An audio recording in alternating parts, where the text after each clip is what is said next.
OK, Charlie, we did talk about Viktor Gyokeres last week, and I remember you weren't entirely convinced, and I've just heard from that at the very top of the show that you're still not. No. There's a lot of money. A lot of money. My biggest thing as I look at it is Ruben Almiron had him at Sporting Lisbon. May not have been crying out for a centre-forward. If he really thought that he could do it in the Premier League, maybe he'd have went there. I know Arsenal in the Champions League, it may not in a different part at the moment, but I really think they'd have went down that way. But for me, there's so much pressure on him because, like I said last week, Arsenal's been crying out for a number 9 for 2-3 years now. If Arsenal get a number 9, they're going to be that will take him over the line to win the title. I'm not convinced by it. I really not. Yes, his stats speak for himself. Sporting Lisbon really do. The biggest thing is how many strikers have come from Portugal and really turned on and been a standout player in the Premier League. I'm not sure there's too many. The biggest thing also, there's eyes on Viktor Gyokeres. There's going to be. Opening day, Manchester United away, that was a time to shine. Like, go and make the debut, grab the ball by the horns. And yesterday I wasn't convinced. Yeah, a couple of bits was OK, but overall, it wasn't the performance I don't think that Arsenal fans were looking at, or as football fans in general. I'll read a couple of tweets out, actually. Barnaby Fox said, I expect Havertz to score less goals than Gyokeres this season, but will ultimately be a better player against the top sides. That's quite interesting. Ashley Wright has been in touch as well, saying, worst performance from a striker at Old Trafford I've seen in a very long time. De Ligt had this guy on toast, all right? So a couple of negative reviews, shall we call them, of Viktor Gyokeres' performance. It was his league debut, of course. But in terms of Arsenal generally, people say they didn't play that well, but they won away at Old Trafford. I mean, that's saying something. But that's the thing. They didn't play well, but they won. They're going to win. They're going to play miles better than that. They might draw games or even get beat. But that's football. Sometimes we overanalyse it with the stats, this and that. But the main stat is the one in the top left-hand corner. And that's the score. Arsenal won 1-0. They come away with 3 points. Start the season well. For them to battle at the top there, they need to go to a place like Old Trafford. It's still a tough place to go. Old Trafford and pick up. But yeah, we know we look at it last season. It really hasn't been. But you still got to go there and get 3 points. And Arsenal done it. Talking point, like I said beforehand, the eyes was always going to be on the performance of Viktor Gyokeres. That's the problem, and that was the scenario over the weekend. Arsenal will be happy. They've got 3 points. They've gone to Old Trafford, won 1-0, go away and move on now. Well, we speak live to Arsenal fanalist Tia Thorne.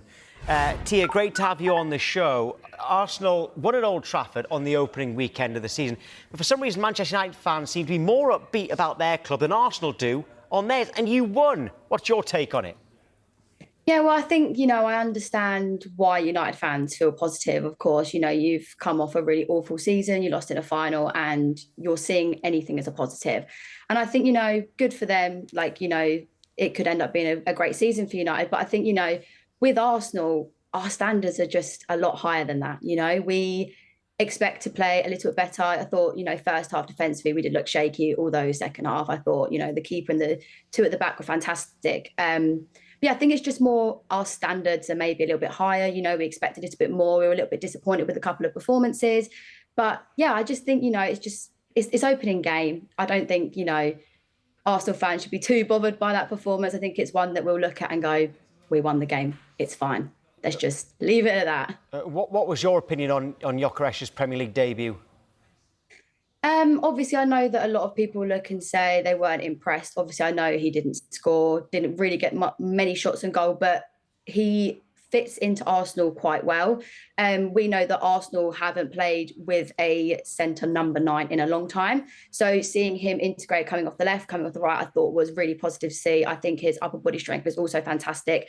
You just got to give him some time. He's gone from the Portuguese league, which everyone says obviously a completely different standard to the Premier League. You've got to give him a little bit of time. I know. Yeah, but he's Arsenal. We're talking about Arsenal. You don't get time in the Premier League. I know. That's the thing. You don't get time in the Premier League. And you was laughing in that bit, and yourself. That's the thing. We can always say, "Oh, we need time. We need time." Yeah. You don't get it. He's a big money signing, and he's a big money signing for Arsenal. You've been crying out now for 18 months, 2 years, and we have a number 9 that's going to take him to the title. Well, they're hoping Viktor Gyokeres is going to come in and do that. And unfortunately, time ain't on his side. He needs to come in and hit that ground running because that's big money they've spent on him. And ultimately, the football club, the fans have turned around and gone, he's our guy that's going to really get us and win the title. Yeah. No, I do get that. And I think obviously, like, as you said, time isn't on our side. You are sort of looked at to hit the ball running. But I don't think he had the help a lot yesterday. I thought only really Odegaard offered him much offensively. I thought Saka was very disappointing. And I think that's what a lot of people will more look at is Gyökeres doing it all on his own. Whereas it's not a down to Gyökeres doing it on his own. He can only do physically what he can. If he's got no one running with him or he's got no one running next to him, he can't do a lot. I think going to Old Trafford as an opening game, I don't think he was never going to score a hat trick. I think it's a tough ground to go to, particularly because he said no to them essentially.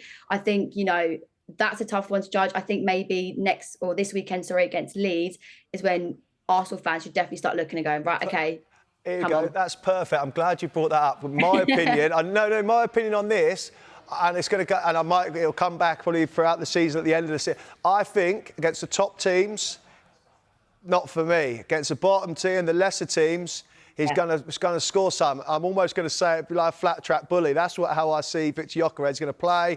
Going to score a hat trick against cut teams, goals against the bottom half of the team, against the top sides. I think he may struggle. Now, I'm probably going to have to eat humble pie and I'll hold my hands up in time if that happens. But that's my opinion on Viktor Gyokeres at the moment. From the outside, Charlie, which we are, do you think Arsenal need to spend more if they're going to win the league? This is taking obviously everyone else. Even last year you said if Arsenal have a number 9, they're going to have the chance to go and win the league, obviously. But you look at it and you think they've added to the table. And if they play like that, one game, it's an away. Like I said, they can perform throughout the season and much better than that yesterday. And they might draw or even lose a game. So I believe, they underperformed yesterday. But they've got 3 points. They get on the train, plane, and bus back to London with 3 points. Great start. And then, like you say, we move on now to Leeds at the weekend. So I think looking at it, Arsenal in the position that they wanted to be. Everybody's now looking at, it didn't go well yesterday. The performance wasn't great. They got 3 points. That's the main thing. Tia, do you think that Arsenal need more? And if so, what and where? I think the whole summer, a lot of people would say Arsenal just need a striker. It was always more than a striker for Arsenal. I think we need someone off the left wing, 100%. Obviously, we don't know what's happening with Trossard. You could normally rely on Trossard for the goals. Obviously, they dried up a bit towards the end of the season. Obviously, we've got Martinelli still, but we're not seeing like Martinelli from that 22-23 season. Have you got someone in mind for that left-hand side? It's tough because obviously a lot of people are talking about Rodrigo from Real Madrid, but again, it's like, how well will he do in the league? We need a now. As we're talking, you don't have time, so you need to do it now. So it's more just anyone that can deal with the level of the Premier League, can be pacey and just scores goals. Obviously, I know we were looking at Eze, but Eze is more of a number 10 in the way that Odegaard played yesterday. If Odegaard carries on for the rest of the season, Eze wouldn't get a game. So yeah, it's a tough one. I'm glad it's not me in the decision of who we get left wing, but we just need someone that scores goals and will hit the ground running because we don't have time. What do you think's happened with Martinelli? Because it wasn't so long ago that he was star man. So can he be star man again? Is my point, I guess. I think he can. I think it's just a lot of sometimes unnecessary pressures on his shoulders. I don't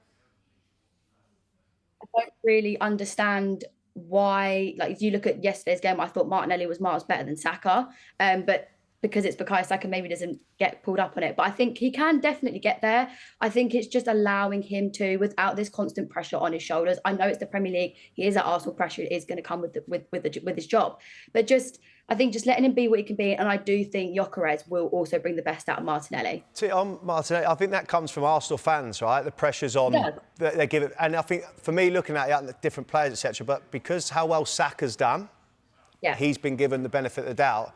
So everyone's expecting that to happen with Martinelli. And I think the pressure comes from the Arsenal fans. That's what they want to have. If you get that balance from both sides, it's great. And that's a team brilliant going forward. But I think a lot of the time, Martinelli gets up. He doesn't perform to the level that we see Saka does consecutively. With Martinelli at the moment, you actually don't know what you're going to get. Yeah, that's the problem. I think, he's very much a confidence player, Martinelli. The minute he's got confidence, it's how he started the 22-23 season. His confidence was flying and he carried on the rest of the season flying. So I think it's just, you don't, as you said, you don't know what you're going to get Martinelli. Obviously, everyone always talks about he doesn't look up and stuff like that. But I think it's a season that will probably decide how Arsenal's future with Martinelli does go and how he performs. Tia, great to speak to you. Thank you. Thank you very much.